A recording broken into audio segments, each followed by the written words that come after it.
1937 ഇന്ത്യയിൽ ഇലക്ഷൻ നടന്നിട്ടില്ല. ഇലക്ഷൻ എന്താന്ന് ഇന്ത്യയിലെ ജനങ്ങൾക്ക് അറിഞ്ഞൂടാ.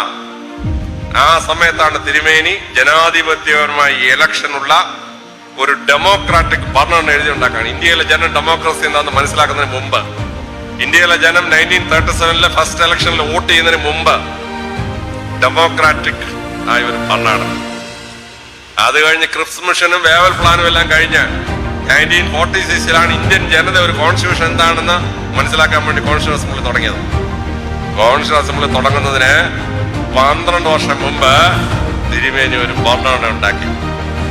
ജനാധിപത്യത്തിൽ അടിസ്ഥാനമായ ഒരു ഭരണഘടന.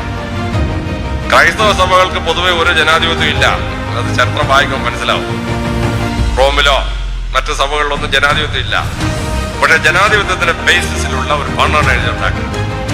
അതിന് സർട്ടിഫിക്കറ്റ് എഴുതുന്ന 1958 സുപ്രീം കോടതിയിലെ വിധിയിലാണ്. 5 ജഡ്ജിമാരും സുപ്രീം കോടതി ഒരു ജഡ്ജ്മെന്റ് പ്രഖ്യാപിച്ചു.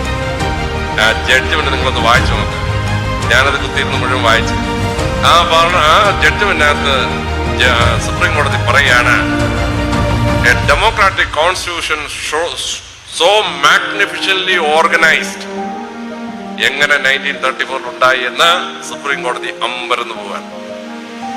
സുപ്രീം കോടതിയെ പോലും അമ്പരപ്പിക്കുന്ന ഒരു ഭരണഘടന. ആ ഭരണഘടന പിന്നെ സുപ്രീം കോടതിയിൽ എത്ര തവണ പോയി? കഴിഞ്ഞ കൊല്ലം വരെ എന്റെ കണക്കിൽ ഒരു 9 തവണ സുപ്രീം കോടതി പോയിട്ടുണ്ട്. അതോ 17. എവറി ടൈം സുപ്രീം കോടതി said this is final. The democratic constitution formed before India was formed.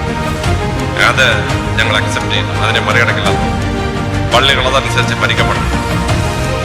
Pattassery തിരുമേനിയുടെ ആ ദീർഘവീക്ഷണം, 1934 ഉപയോഗിച്ച ആ ദീർഘവീക്ഷണം, അത് സഭയുടെ കെട്ടുറപ്പിനും സഭാ ഭരണത്തിലും വരുത്തിയ അത്ഭുതകരമായ മാറ്റം വളരെ വളരെ വലുതാണ്. നമുക്ക് ഓർത്തിരിക്കേണ്ട ഒരു സംഭവമാണ്.